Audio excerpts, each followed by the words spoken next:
Jæja, komið sæl. Verið velkomin hingað til okkar á Íslandsbanka, í Íslandsbanka á Granda, á fund sem ber nafnið þegar banki hitti sprotafyrirtæki. Nafnið gefur það til kynna að það tók okkur smá tíma að finna góðan titil á fundin til þess að kannski að það skíni í gegn nákvæmlega hvað við ætlum að tala hér í dag. En málefnið sem að verður hér til umræðu það hvernig stórt fyrirtæki eins og banki sem að svona með gamla laginu eins og bara allir bankar eru í heildar bankaviðskiptum getur hreyft sig eins hratt og nýsköpunarfyrirtæki í fjármálaþjónustu eru að gera og hvort að það sé kannski leiðin fram á við að nýta þá krafta og þá þekkingu sem til staðar hjá jafnvel smærri sprotafyrirtækjum og minni fyrirtækjum út í bæ. Sömuleiðis þá frá hinni hliðinni hægt að velta því fyrir sér hvort að það sé vænlegt til árangurs fyrir smærri fyrirtæki sem hafa áhuga á því að hasla sér völl til dæmis á fjármálasviðinu að vinna með banka því að koma sínum vörum og lausnum á framfæri. Og til þess að ræða þetta hér Unnur Jónsson sem stýrir og var verkefnastjóri KASS, greiðslumiðlunar forritsins, appsins sem við í Íslandsbanka unnum með Mentó, nýsköpunarfyrirtækjunum og sprotafyrirtækjunum með Mentó og Arnar Jónsson, framkvæmdastjóri með Mentó, ætlar síðan í kjölfar erindis Unnar að fara yfir þeirra sjónarmið varðandi þetta allt saman. Við ætlum að renna hér í gegnum erindin áður en að við höfum síðan bara nægan tíma til þess að spjalla saman og ég hvet ykkur til þess að taka virkan þátt í umræðunni. Líka þá sem eru að fylgjast með okkur í beinni á vefnum eða á upptöku að kommenta við myndbandið og koma þess umræðinu af staðið þið hafi spurningar eða áhuga á því að ræða málin áfram. En ég ætla þá að gefa henni Unni orðið og hún ætlar að ræða við okkur það hvort að fólk þurfi banka eða kannski bara bankaþjónustu. Gjörðu svo vel. Já, takk fyrir. Góðan daginn, gaman að sjá okkur hérna í dag. Eins og Björn nefndi þá ætla ég aðeins að fara yfir það og það sem ég hef mikið að velta fyrir mig þessa dagan einmitt hvað það að vera banki og hvort að þið yfir höfuð þurfið á banka að halda eða einfaldlega bara bankaþjónustu. Ég vinn sem vörustjóri KASS sem búið að vera bilaslega skemmtilegt verkefni fyrir svona bankamannski, búin að vera í Íslandsbanki í 10 ár og þannig erum við að fara svolítið út fyrir kassan og gera hlutin allt öðru sig og vinna með nýsköpunarfyrirtæki. Dagsdaglega ég svolítið þá í því að reyna að átta mig á og kynnast viðskiptunum betur, átta mig á hans þörfum. Hvað það sem að viðskiptunum vilja og vilja þeir einhverja breytingar. Ungt fólk, yngra fólk en ég, það til dæmis kannski átta sig á þessum beinu tengslum þarna milli. Við erum kannski í sumum tilfellum að setja fyrir fram að þau penna og kassettu og það bara ekkert að tengja þessa hluti saman. Þannig að það svolítið okkar að mögulega breyta framsetningunni eða þjónustunni sem við erum að veita. Til þess að verða betri banki þá þurfum við að gera hlutina sem við erum að gera í dag mun betur. En aftur á móti, alveg svo kemur fram hér, að ljósaperan, hún varð ekkert til af stöðugum umbótum af kertum. Það þurfti einfaldlega að hugsa hlutin upp á nýtt og hugsa út úr kassan. Eins og til dæmis þegar steinöld lauk, þá var það ekki af því að steinarnir kláruðust, heldur áttaði mannskepnan sig á því að það þurfti að bræða málma og komast framar í landbúnaði og þá kom bronsöld.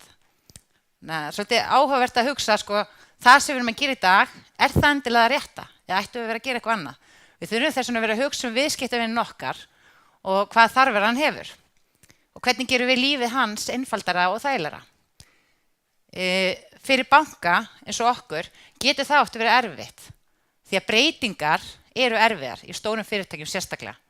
Og það oft þannig að sagan segir að starfsfólk og stjórnendur eru löngu búin að átta sig á því að þeir þurfa að breytast en það gerist ekki. Þannig að eitt gott dæmi til dæmis eins og Blockbuster sem var 10 milljarðar virði, markaðsvirði þeirra var 10 milljarðar árið 2000 og þeir áttu sig á því og stjórnendur áttu sig á því að þeir þurftu að breytast en það gerðist ekki. Og hvað gerist? Það kom bara nýjir aðilar á markað sem alveg tilbúnir að hlaupa með fólkinu og breyta þjónustunni sinni. Tekjur þeirra fóru 6 milljörðum árið 2004 í gjaldþrot árið 2010 og sama tíma 5-faldast tekjur hjá Netflix. En þetta gerist einfaldlega eins og forstjóri hjá Blockbuster segir, Við vissum við þurftum að breytast, við bara gerðum það ekki. Þannig að það gerist bara einfallega því að þá koma bara nýjar aðilar inn sem að vilja vinna hlutina eins og þeir þurfa að vinna þá. Og það ekki Blockbuster, það sem sagt ekki iTunes eða Netflix sem að drepi Blockbuster. Það einfallega bara Blockbuster sem drepi Blockbuster með því að breytast ekki neitt. Og þið sjá bara hvað gerist hérna, tekjurnar eru komin upp í 9 milljarðar 2016 hjá Netflix og einhvað þurfum við að reyna að læra þessu og hver lærdómurinn fyrir banka í dag? Hvað getum við lært af því svo við verðum ekki eins og Blockbuster? Og það eru alls konar áskonar sem við stöndum þá frammi fyrir. Eins og þið þekkið vel, neyslumynstur hjá fólki hefur breyst gífurlega og flestar atvinnuflokkar eru komin mun lengra heldur en bankaþjónusta. Hvernig við hlustum á tónlist, símanir okkar.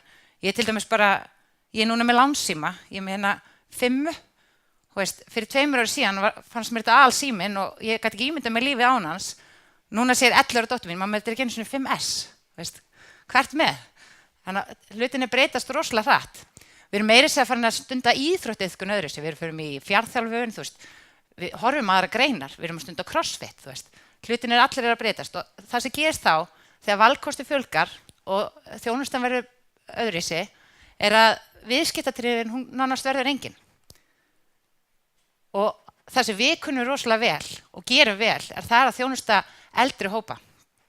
Það bara staðreynd, það eitthvað sem við höfum gert í gegnum tíðina og 50% tekjum Íslandsbanka kemur frá fólki sem 60 ára eldri og af því eru það 25% sem kemur frá 70 ára eldri. Þetta hópur sem við þekkjum og þessir hópur ekkert líklegur til þess að breytast. En yngra fólki, það aftur á móti, niðurstöður í Bandaríkjunum benda það að 71% myndi frekar vilja fara til tannlæknis heldur en koma til okkar. Þannig að það eitthvað sem við erum að gera sem verður svaldandi að viðskiptinu horfir á okkur eins og risaeðlu og skilur ekki hvaða þjónustu við ætlum að bjóða. Þannig að fyrir bara hérna næstu glæður og ég ætla að sýna ykkur hérna heimasíða Wells Fargo sem stærsti banki í Bandaríkjunum. Að þeim sótt úr öllum áttum og það eru þúsundir lítilla hákarla sem að vilja eignast lítinn bita af Wells Fargo. Ekki alla bankan í heild, heldur bara hluta. Og þetta verður þess valdandi að bankinn þarf að vera á tánum. Því að hver og einn partur skiptir auðvitað gífurlegu máli í svona stóru fyrirtæki. Þetta mikil ógn og því mikil hvatning til þess að gera betur og breytast. Maður mætti alveg halda hér á Íslandi til dæmis, þá væri hlutinu kannski aðeins öðruvísi. En þegar við rýnum í stöðuna, þá eru bara þó nokkur fyrirtæki og eiginlega bara orðið mjög mörg sem að keppa á sama markað við og vilja ná í tekjupóstun okkar og viðskiptavininn okkar. Og þessu til viðbót að þetta eru það kannski þessir minnisbrotar, þá eru stór fyrirtæki eins og símafyrirtæki, tæknifyrirtæki, greiðslumiðlunarfyrirtæki sem eru líka að stunda viðskipta á sama markað við. Og meira að segja lífeyrissjóðnir, þeir eru farnir að lána, þeir eru ekki bara í því að stýra eignum lífeyrisþega. Þannig að þá myndin bara orðið svona. Hún ekkert svo ólík Wells Fargo. Og þetta veruleiki sem við erum að standa frammi fyrir í dag. Og hefur þau áhrif að einhvað þarf að breytast. Já, hérna séu Facebook hjá mér, þetta geta alveg litið svona út eftir smá tíma. Amazon, Facebook, Google, þau eru komið með bankaleyfi í Evrópu og gætu bara hafið bankaþjónustu hér á Íslandi. Þannig að geti auðveldlega gerst að debitkorta upplýsingarna mína væri þarna, ég myndi bara borga vini gegnum Facebook eða Facebook Messenger, þyrfti ekki að fara inn í kass eða heimabanka eða appið. Ég bara klára þetta alltaf sama miðl og ég nota nú þegar. Þannig að þetta ósköp einfalt. Annað hvort aðlögust við þessum breyti heimi eða þá að við verðum bara eins og Blockbuster. Og það núna, og ég myndi segja að eiginlega hér á Íslandi höfum við kannski orðið seinni til, en það hvirfilbylur í gangi og það alveg mjög margt sem eftir að breytast á næstu mánuðum og árum. Og þá spyrir maður sig, og geta alveg sagt þegar hingað komið, þetta ekkert rosalega jákvæð myndin ennþá fyrir okkur stóru aðlana, en aftur á móti þá ýmis tækifæri sem að búa í svona umhverfi og það rosalega margt sem að við getum gert og til þess að standa upp þessi siguri. Og eitt af því einfaldlega þetta. Við þurfum að vera þessi fíll. Við þurfum að vera fíll sem hleypur, hann sterkur og stór og þegar hann hreyfist þá eftir því tekið. Þetta traustur aðili og fólk þekkir hann.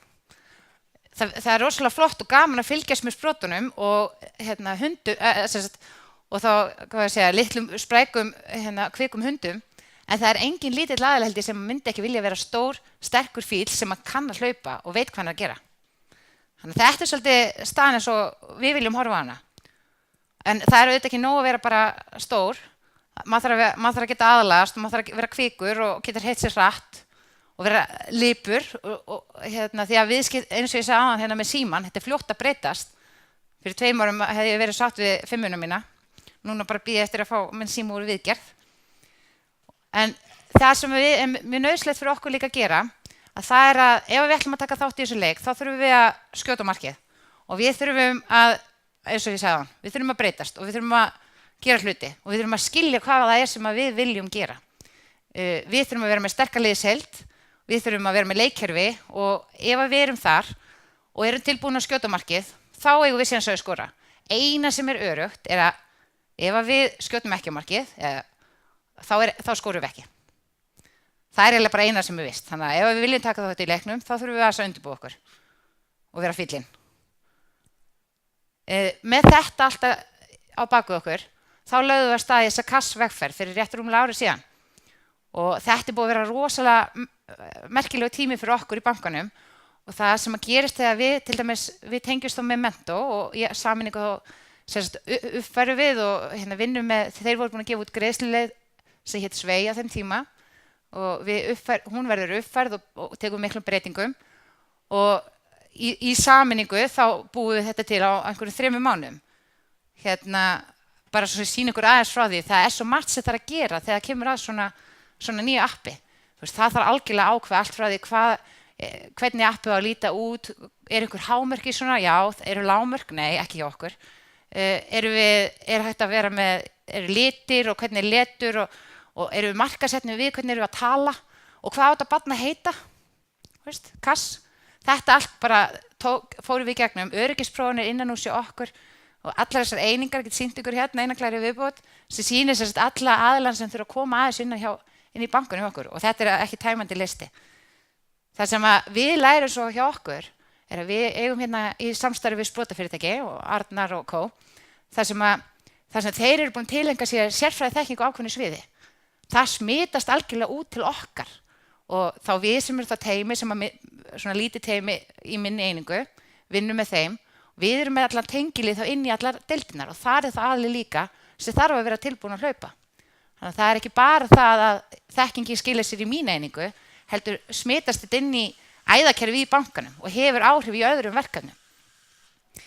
Aðeins kass, ég vona að það séu allir búin að sækja sér kassið, en þetta er mun þægileg leið til þess og auðveldaða lífið til þess að borga og rukka og millifæra peninga á milli einstaklinga og hópa. Þetta er eina appi á landinu sem býður upp á það að á einu stað getur að halda utan hópa fólki sem þú kannski að rukka, hvort sem það eru 5 eða 15 aðilar fyrir allt frá gæsapartín í taxan eða fyrir fjáröflun hjá krökkunum. Það er allt hægt að inni og þú getur séð þetta allt á einu stað.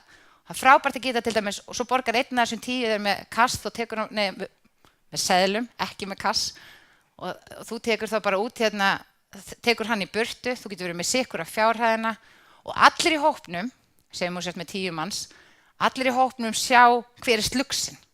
Það er ekki bara sá sem að lagði út í upphafi sem þarf svo einhvern veginn að pikka í öxlinu öllum vinum sínum, heldur geta allir fylgst með því. Og þetta losaði þetta við þetta vandamál sem að mér finnst allavega sjálfur mjög leiðilegt þegar ég kannski er að deila leigubíli eða eitthvað á laugardegi klukkan 11:30 fyrir náttúrulega aldrei að sitna heim með það. En með einhverjum og sendunum svo er ég eitthvað ænennur að borga mér þessi skulda og svo borga hann ekki strax og maður er ekkert í því að rukka vini sína. Þannig að mér finnst æðislegt að geta gert þetta bara þannig allt á einu stað. Þið þetta vitið það er nóg að vera með símanúmer eða notendanafn og til dæmis er ég bara með notendanafni Unnur og það þarf enginn sem ætlar að reyna að rukka mig að muna símanúmerið mitt einu sinni. Hann bara rukka notendan Unnur. En ég get hafnað rukkunum þannig að þið græði ekkert endla mikið á því að senda mér rukku núna. Hópun hjá okkur sem er svolítið áhugavert að sjá að því að þið sáu hvernig tekjurnar eru hjá Íslandsbanka almennt. Hópun hjá okkur er að 80% eru 30, 50, 40 og yngri. Þannig að það er alveg þarna með svona þjónustu erum við að ná til hópa sem ekki endilega mikið í að nota bankaþjónustu. Eða allan að minna. Þetta var það sem ég var sýndi ykkur hérna áðan, var að séu 50% undir yfir 60 ára. Það sem okkur þótti líka mikilvægt var að vera með nýtt vörumerki. Við erum ekki bara Íslandsbanki, heldur kassi bóði fyrir alla. Óháð símafyrirtæki og óháð hvar þú ert í ræktinni og hvar þú stundar bankviðskipti.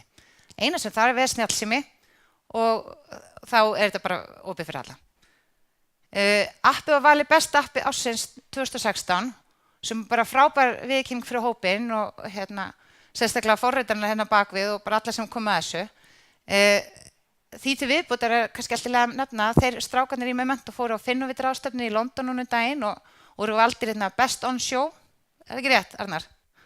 Já. Sem bara frábær viðurkenning því þetta virkilega stór ráðstefna sem þið voru að núti, yfir 1000 þátttakendur. Það ýmislegt sem við höfum svo verið að læra af þessu samstarfi eins og ég aðeins komið inn á. Að mínu mati að eiga stærri fyrirtæki, að ekki vera óhrædd við það að eiga í samstarfi við minni fyrirtæki og nýta sér þekkingu og reynslu og ákafan hjá þeim. Það þarf stundum að gera svona málamiðlanir og við þurfum að vera tilbúin að vinna þetta eftir öðru verkferlum og verklagi heldur en við erum kannski vönin á bankans. Við þurfum að hlaupa í öðrum takti. Við erum kannski vönin að taka vöruþróun, það tekur einhverja 12 mánuði. Það bara þá ertu komið með gamlan síma eða gamla þjónustu. Þú hleypur öðrum hraða og þú ert að vera tilbúin að spila með þeim. Að aukimáli nefna að þú þarft að gera ákveðnar svona tilslaganir á kröfum þó svo þú sért alltaf að mæta öryggispröfum og tæknikröfum sem þarf að sinna. Þú þarft líka átt á því að sprotafyrirtæki eru líklega til þess að vera komið öðru umhverfið en þú sjálfur. Við erum náttúrulega eftirlitsskylda aðili frá fjármálaeftirlitinu. Sprotafyrirtæki eru það ekkert endilega og þau eru ekkert vönir svona lagabókstaf sem að við vinnum eftir dagstaglega.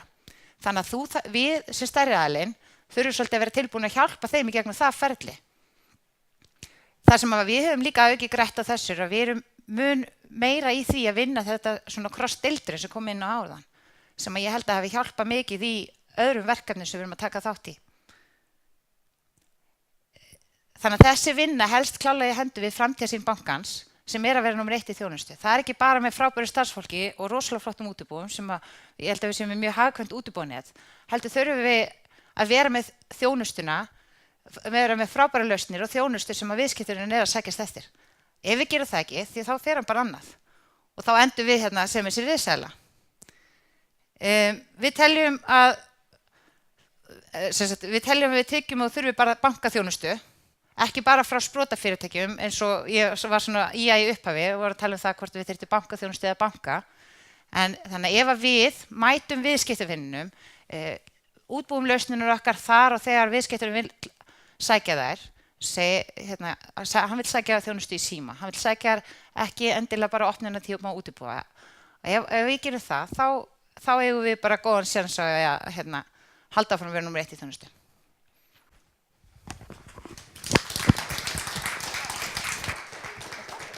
Takk fyrir þetta Unnur.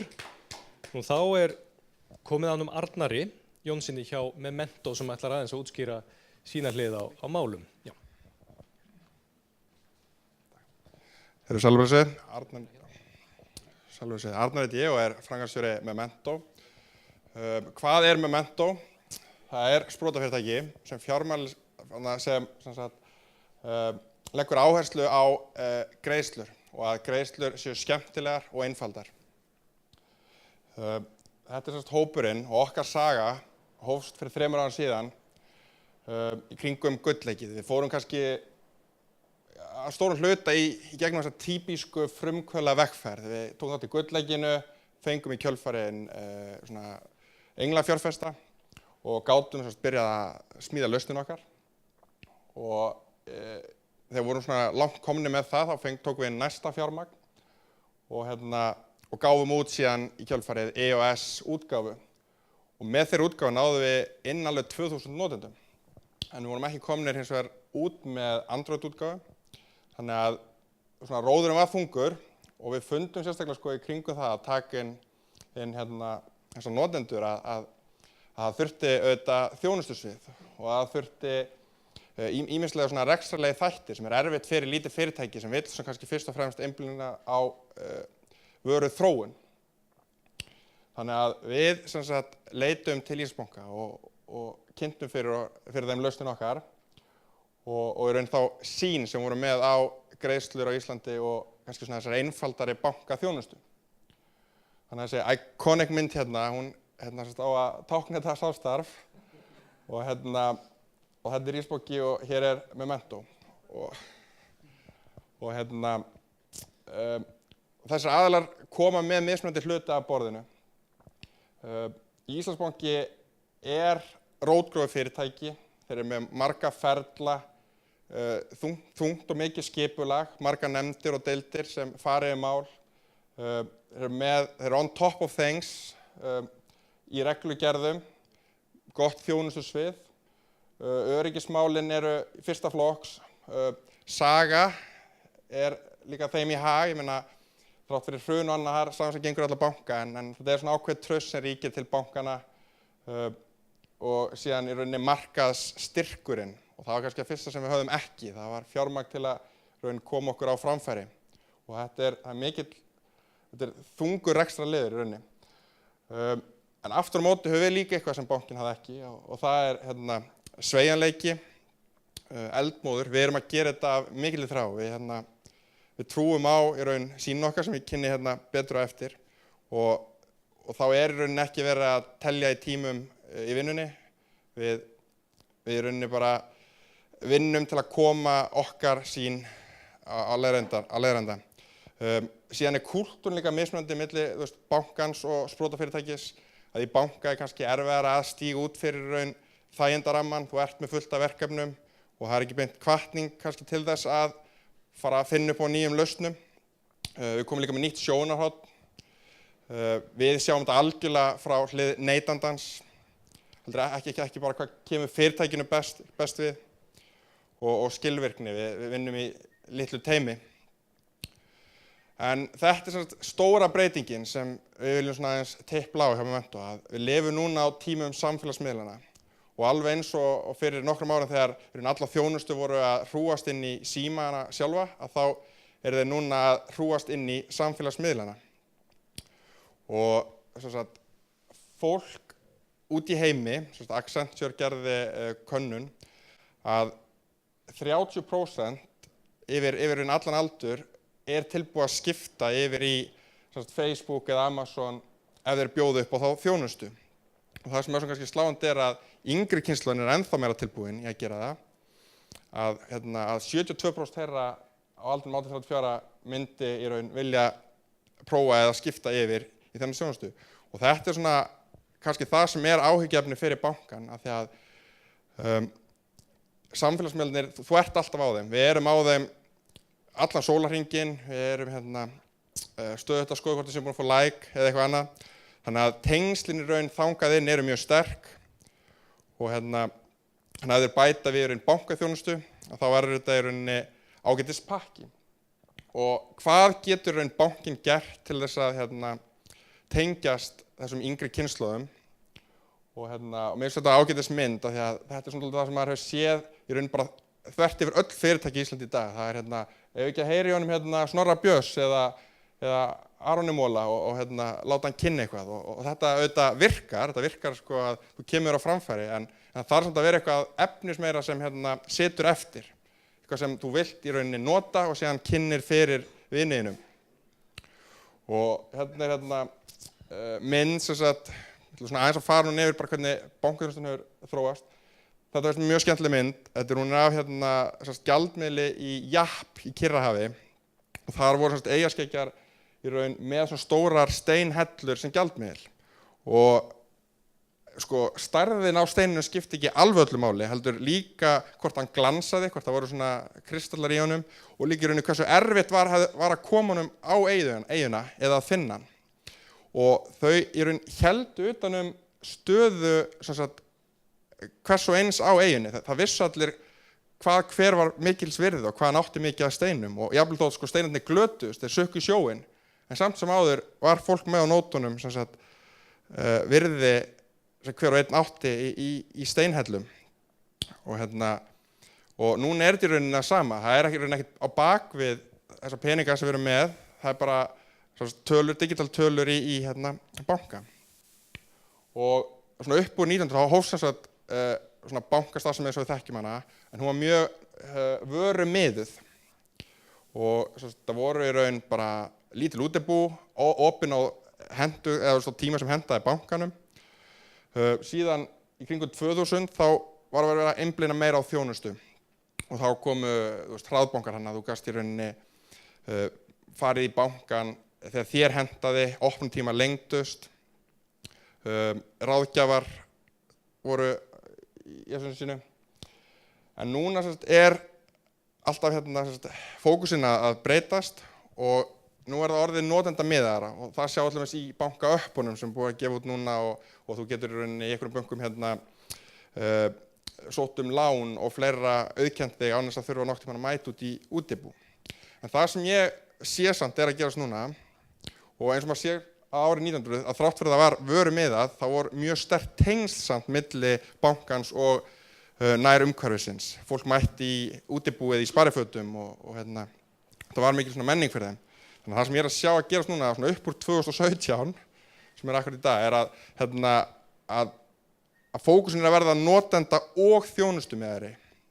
Þannig að vöru- og þjónustuframboð orðið notenda miðað. Og útibú hafa verið að fækka út allan heim og í Íslandi 45%.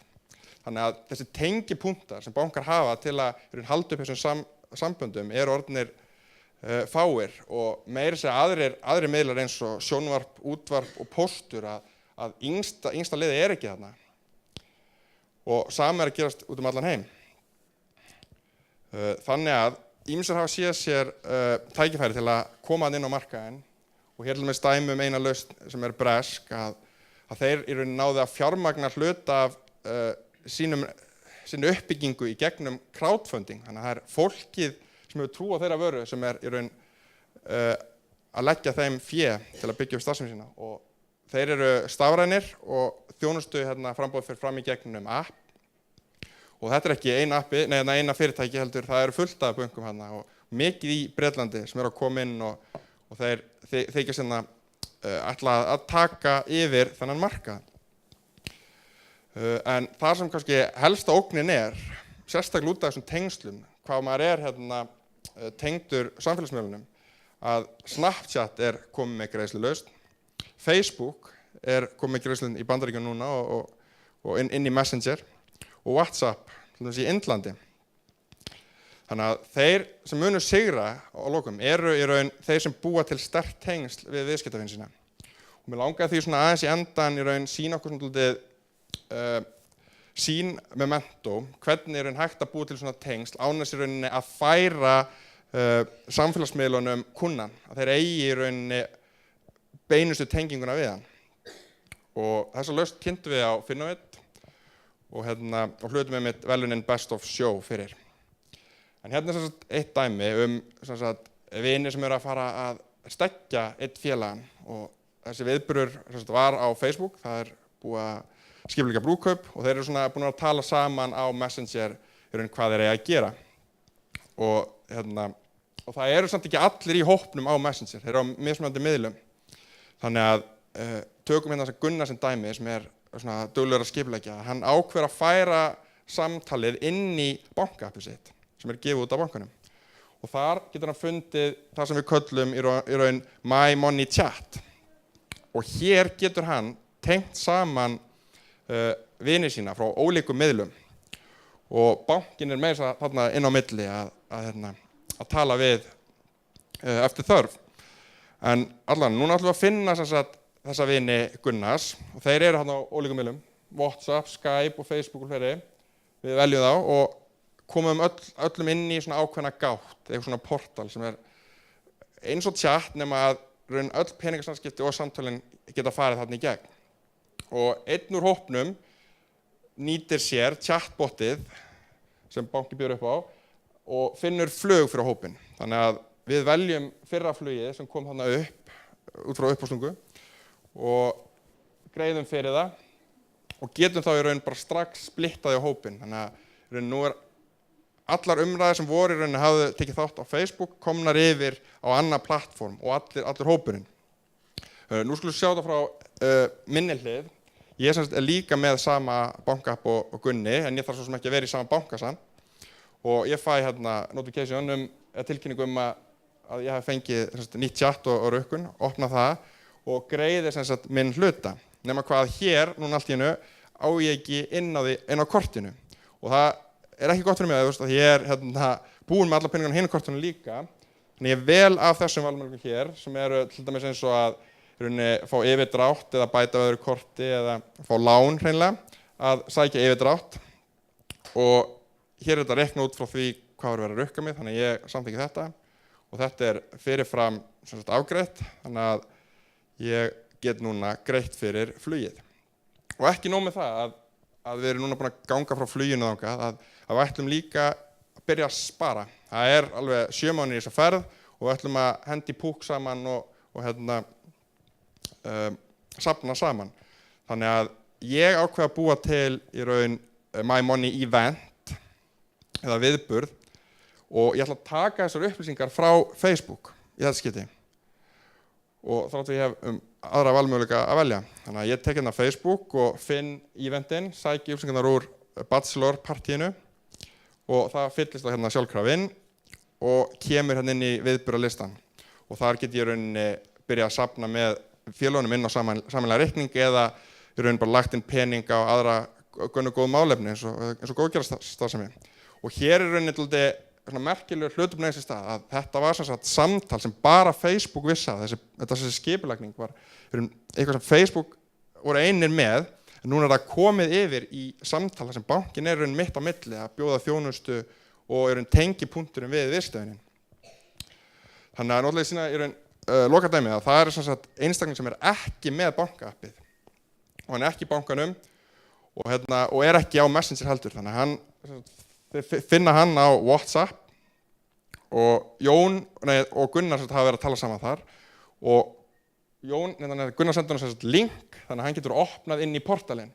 Þannig að hann þarf ekki að sækja appið, hann þarf ekki að skrá sig neitt, heldur hann getur tekið þátt með félögunum sem hann gerir í þetta skipti, hann sækir ekki appið, hann ætlar að sjá hvernig það er og kemur þá inn í portalinn, sér allt sem hefur eigað sér stað og ákveður að greiða í einn viðburðinn og hann vil að skanna kortið sem tekur enga stund, þannig að hann er núna í rauninni bara búinn að greiða. Núna er strákarnir komnir aftur heim eftir þessa ferð og er að gera svona upp skuldir sínar. Gunnar er núna komin í yfirlit sitt og sér að það er allt með feldu nema að þá ennþá eftir að greiða fyrir þyrluferðina. Þannig að hér sjáum við þá sem er búin að greiða í lista og Þorgils er einn af þeim sem er ekki búin að greiða, þannig við ætlum að minna hann á að greiða. Og ekki nóg með það, við ætlum að reyna að kenna honum leksju, hann er latur við þetta, þannig að við ætlum að birta þetta opinberlega. Hvað hann er í rauninni búin að vera slappur í þessu. Og við veljum til þess mynd, finnum betri mynd fyrir þetta. Og þessi er góð úr snjóferðinni og veljum hana, birtum á Facebook og þá erum við búin að ganga frá þessu. Þannig að þetta er svona þessi sýn sem við höfum á samfélagsmiðla, banka og einstaklinga, hvernig er þetta að tengja oss alla saman í einu kerfi án þess í rauninni að neyða neitt yfir í ákveða app nema hann kjósi þess frekar. Þannig að það sem ég langar bara að enda á að segja er að tími notendamiðaðs þjónustuframboðs, hann er kominn, hann er núna. Takk.